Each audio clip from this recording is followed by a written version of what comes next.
Hey mamas, welcome to the first episode of Not Bitter, Better podcast. My name is Tiffany Renee, and I am so happy for those of you who are tuning in for the first episode. I am so happy that you're joining me today. This has been one of my goals for such a long time, and I'm so happy to celebrate this win with all of you.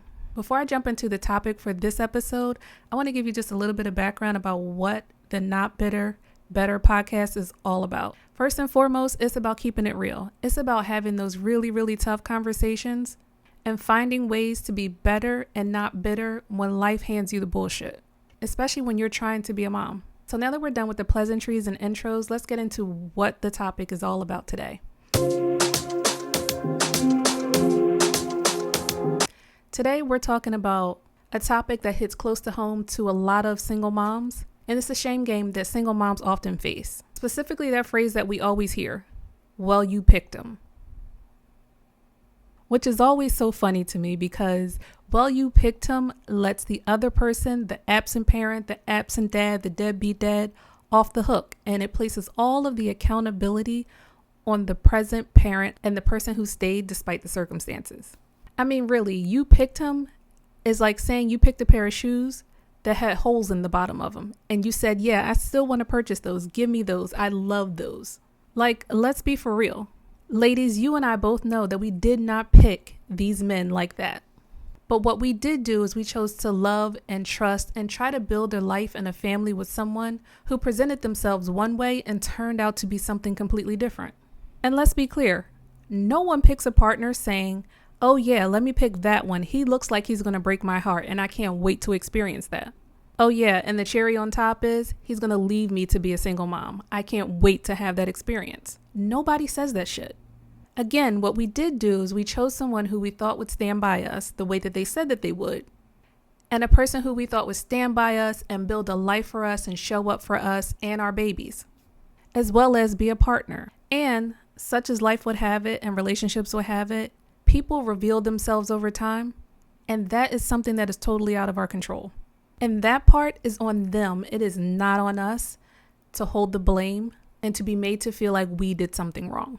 You should not be made to take the blame or to feel ashamed for trusting, caring, and loving someone, only for them to turn out not to be the one.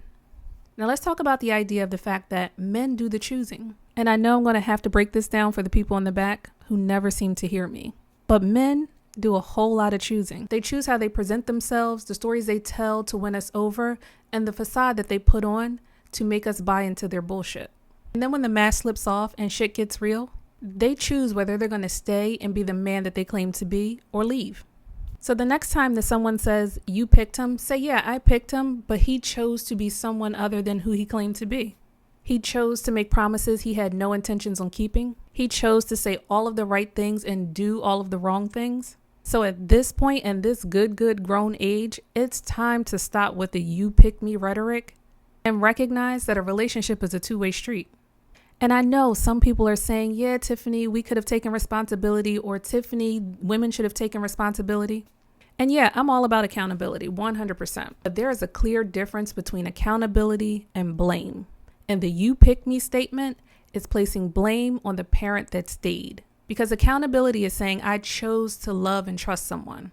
Blame is when someone is trying to make you feel guilty for believing in someone who wasn't worthy of your time, love, commitment, vulnerability in the first place. And that's where the line has to be drawn.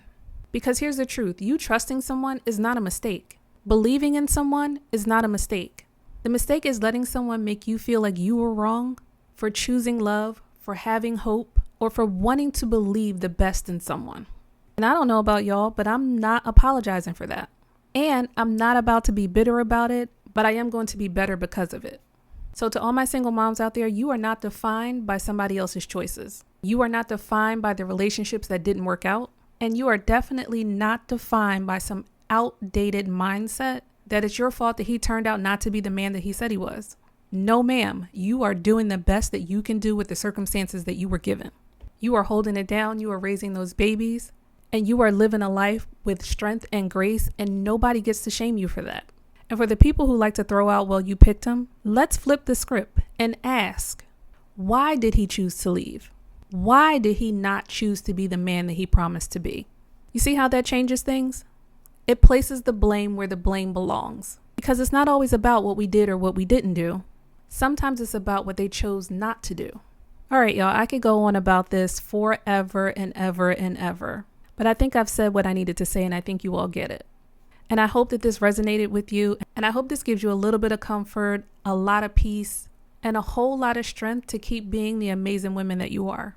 Remember, we're here to be better and not bitter. So the next time somebody tries to comment or say to you, well, you picked him, just smile and say the men do the picking too. That's it for me today, mamas. Thank you for joining me for episode 1 of the Not Bitter, Better podcast. I'm so happy that you joined me today. And tune in next week for a new episode. Don't forget to like, share, and follow. Share with a friend. Share with someone who needs uplifting. And comment. I'd love to hear from y'all. I'd love to hear how you're choosing to be better and not bitter. Until next time, I'm Tiffany Renee, and thank you for listening to Not Bitter, Better podcast. See you next time.